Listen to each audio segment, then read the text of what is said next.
ചാൻസലറുടെ നിർദ്ദേശപ്രകാരം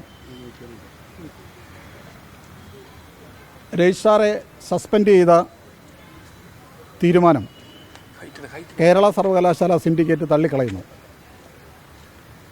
ഇങ്ങനെ ചെയ്യാൻ, അതായത് രജിസ്ട്രാറെ സസ്പെൻഡ് ചെയ്യാൻ സർവകലാശാല ആക്റ്റോ സ്റ്റാറ്റ്യൂട്ടോ VC-ക്ക് അധികാരം നൽകുന്നില്ല. രജിസ്ട്രാർ നിയമനം പൂർണ്ണമായും സർവകലാശാല ആക്റ്റും സ്റ്റാറ്റ്യൂട്ടും അനുസരിച്ച് സിൻഡിക്കേറ്റിൽ നിക്ഷിപ്തമാണ്. അതുകൊണ്ട് ഡെപ്യൂട്ടി രജിസ്ട്രാർ മുതൽ മുകളിലോട്ടുള്ള സ്റ്റാറ്റ്യൂട്ടറി ഓഫീസർമാരെ നടപടിയെടുക്കാൻ ഉള്ള അവകാശം സർവകലാശാല നിയമം സിൻഡിക്കേറ്റിനാണ് വന്നിട്ടുള്ളത്. അതിവിടെ ലംഘിച്ചിരിക്കുകയാണ്.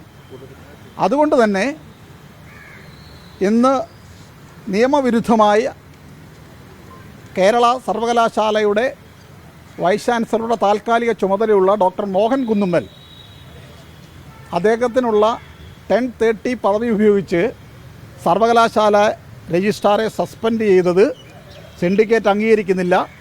രജിസ്ട്രാർ കേരള സർവകലാശാല രജിസ്ട്രാറായി ഡോക്ടർ KS അനിൽകുമാർ നാളെയും ഈ ഓഫീസിൽ എത്തും.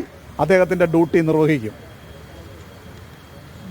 VC-യുടെ ഈ ഉത്തരവിന് ഞങ്ങൾ സിൻഡിക്കേറ്റ് കീറ കടലാസിൻ്റെ പദവിയെ നൽകുന്നുള്ളൂ. ഇത് സർവകലാശാലയുടെ ചവറ്റുകൊട്ടയിലേക്ക് ഇടും എന്നുള്ളതാണ് അതിനെ സംബന്ധിച്ച് പറയാനുള്ളത്.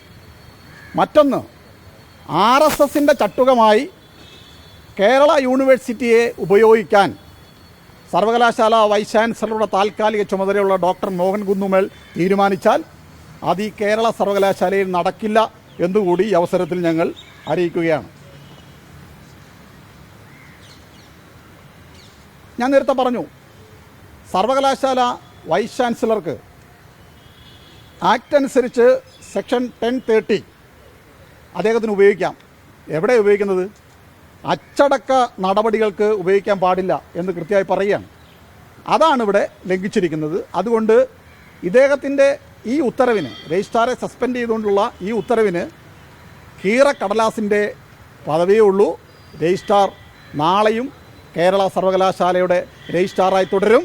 സിൻഡിക്കേറ്റാണ് അദ്ദേഹത്തെ രജിസ്ട്രാറായി നിയമിച്ചത്.